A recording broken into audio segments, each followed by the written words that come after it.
नमस्कार दोस्तों, मैं कृष्ण कुमार फंडामेंटल जीएस में आपका स्वागत करता हूं।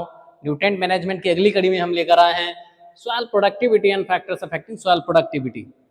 तो सॉइल प्रोडक्टिविटी क्या होती है, इसको कौन कौन से कारक प्रभावित करते हैं। तो सीधी सी बात बता दें, सॉइल प्रोडक्टिविटी एक बहुत बड़ा टर्म है जिसका अर्थ होता है कि सॉइल प्रोड्यूसिंग कैपेसिटी, किसी भी मृदा की जो क्रॉप प्रोड्यूसिंग कैपेसिटी होती है, crop production capacity of soil is called soil productivity is determine various factors just like internal factor and external factors। तो मृदा उत्पादकता जो है, फसल उत्पादन करने की जो क्षमता होती है उसे हम मृदा उत्पादकता कहते हैं। किसी भी मृदा की फसल उत्पादन करने की जो क्षमता होती है उसे हम मृदा उत्पादकता कहते हैं, जो कि बायोमास ई उपज के द्वारा निर्धारित की जाती है। मृदा उत्पादकता एक बहुत बड़ा टर्म है जो किसी एक कारक के द्वारा निर्धारित नहीं होता है, क्योंकि उसके लिए plant factor, soil factor, management factor और आपका एनवायरनमेंट फैक्टर रिस्पॉन्सिबल होता है। तो कैसे सॉइल फैक्टर डिसाइड करता है, कैसे मैनेजमेंट फैक्टर डिसाइड करता है, आई डिटेल में बात करते हैं। Soil productivity, crop producing capacity of soil which is measured in terms of yield. किसमें मापा जाता है? उपज में मापा जाता है। Crop producing capacity of soil, किसी भी मृदा की फसल उत्पादन करने की जो क्षमता होती है उसे हम क्या कहते हैं? क्रॉप प्रोडक्ट सॉइल प्रोडक्टिविटी कहते हैं, और उसको उपज में मापा जाता है। ठीक है भाई। Productivity determine crop yield, productivity को किसके द्वारा डिटरमाइन किया जाता है? क्रॉप यील्ड के द्वारा, सॉइल के द्वारा, क्लाइमेट के द्वारा, and paste and disease and also genetic potential crop.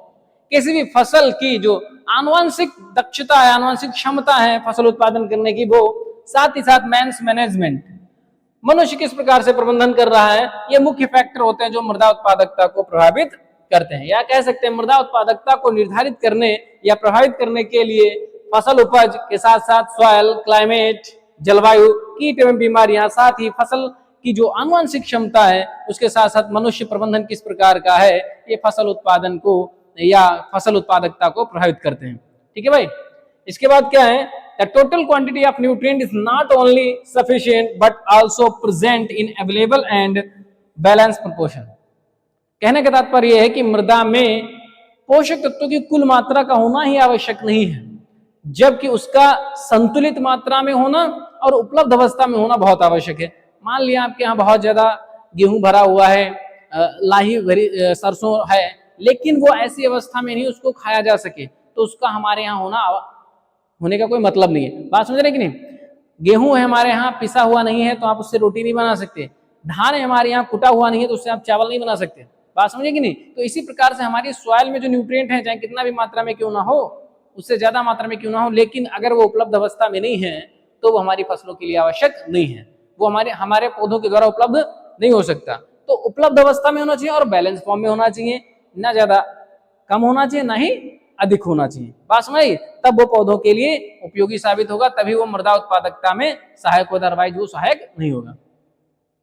इसीलिए कहा जाता है all the productive soil are fertile but not all fertile soil are productive.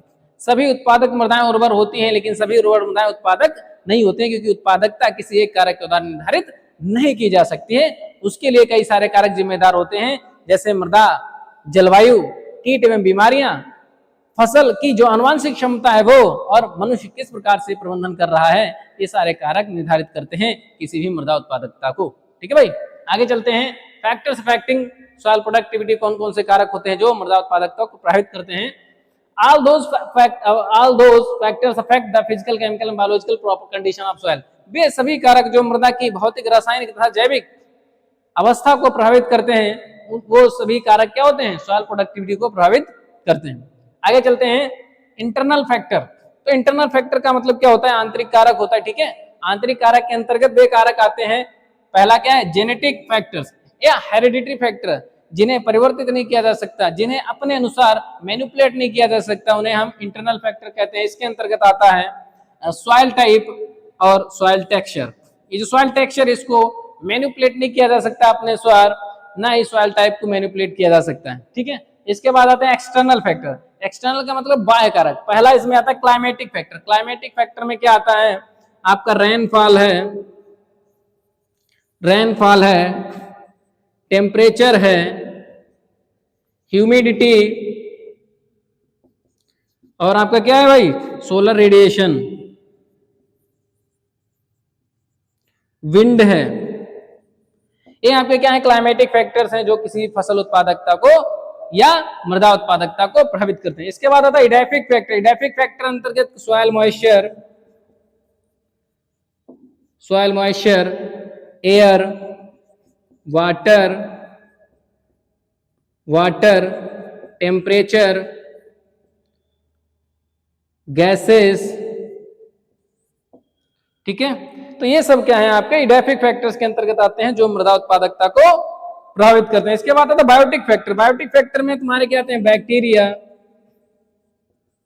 Fungi, plant, ये सारे के सारे आपके बायोटिक फैक्टर्स के अंतर्गत आते हैं। वे सभी कारक जो जीवित रूप से हमारी फसलों में फसल उत्पादकता को प्रभावित करते हैं। जैसे कोई इंसेक्ट लग गया, कीट लग गया, वो हमारी फसल उत्पादकता को कम कर देगा, मृदा उत्पादकता को कम कर देगा, ठीक है कि नहीं।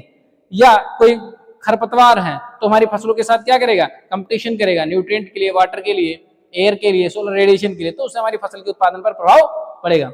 इसके बाद आता है एनिमल्स। एनिमल्स में अगर हम बात करें तो सबसे जो प्रमुख होता है वो हमारा अर्थवर्म होता है। ये क्या करता है, मृदा उर्वरता को बढ़ाने का काम करता है, एरेशन करता है, साथ ही साथ वाटर होल्डिंग कैपेसिटी को बढ़ाने का काम करता है। जिससे क्या होता है, जब एरेशन अच्छा होगा, वायु संचार अच्छा होगा, तो जो सूक्ष्म जीवाणु की क्रियाशीलता होगी वो बहुत तीव्र होगी, यानी कि जो बायोलॉजिकल एक्टिविटीज हैं वो तीव्र होंगी, तो हमारी मृदा उर्वरता बढ़ेगी, साथ ही साथ मृदा उत्पादकता भी बढ़ेगी। इसके बाद आता है आपका फिजियोग्राफिक फैक्टर। फिजियोग्राफिक फैक्टर के अंतर्गत पैनल मटेरियल आते हैं और साथ ही टोपोग्राफी आती है। टोपोग्राफी के अंतर्गत स्लोप आता है, कितना स्लोप है, स्टीपनेस आता है, स्टीपनेस ऑफ स्लोप, कितना ढाल है। तो ढाल बहुत कुछ निर्भर करता है। अगर ढाल ज्यादा है तो वहां पर क्या होगा, या टोपोग्राफी एंडुलेटेड है तो क्या होगा, हम उसमें अच्छी तरीके से इंप्लीमेंटेशन नहीं कर पाएंगे, ना ही अच्छी जुताई कर पाएंगे। उबड़ खाबड़ होगा तो हम अच्छी तरीके से प्रॉपर यंत्रों को भी नहीं चला सकते हैं। एग्रीकल्चर एक्टिविटीज करने में हमें कठिनाई होगी, सिंचाई करने में कठिनाई होगी, प्रॉपर तरीके से हम फर्टिलाइजर मैनेजमेंट नहीं कर सकते हैं, खरपतवार प्रबंधन नहीं कर सकते, वो हमारी मृदा उत्पादकता को प्रभावित करता है। इसके बाद आता है एंथ्रोपोजेनिक फैक्टर। तो दोस्तों एंथ्रोपोजेनिक फैक्टर्स में वे कारक आते हैं जो ह्यूमन जनित होते हैं, मेन मेड होते हैं। तो इसमें जो आता है मुख्य रूप से skill, human skill and efficiency. तो कार्य करने की जो कुशलता होती है, जो दक्षता होती है, वो बहुत कुछ निर्भर करती है। आप अपनी फसल को जो भी बुवाई संबंधित है, कटाई संबंधित है, चाहे इंसेक्ट मैनेजमेंट हो, डिजीज मैनेजमेंट हो, वीड मैनेजमेंट हो, आप किस प्रकार से कर रहे हैं, ये बहुत मायने रखता है आपकी उत्पादकता के ऊपर। बात समझ रहे कि नहीं। अगर आपने सही समय पर, सही विधि से, सही स्थान पर और सही मात्रा में अपनी फसलों को न्यूट्रिएंट दिया है, इंसेक्ट मैनेजमेंट किया है, वीड मैनेजमेंट किया है, तो नो डाउट आपकी जो उत्पादकता होगी वो जरूर बढ़ेगी, ठीक है कि नहीं। और यही कारक होते हैं जो प्रभावित करते हैं। तो आशा करते हैं आपको लेक्चर अच्छा लगा होगा और इसको अच्छी तरीके से नोट कर लीजिएगा, ठीक है कि नहीं। और चैनल को सब्सक्राइब नहीं किया तो भाई चैनल को सब्सक्राइब कर लेना और अपने दोस्तों को शेयर कर देना। धन्यवाद।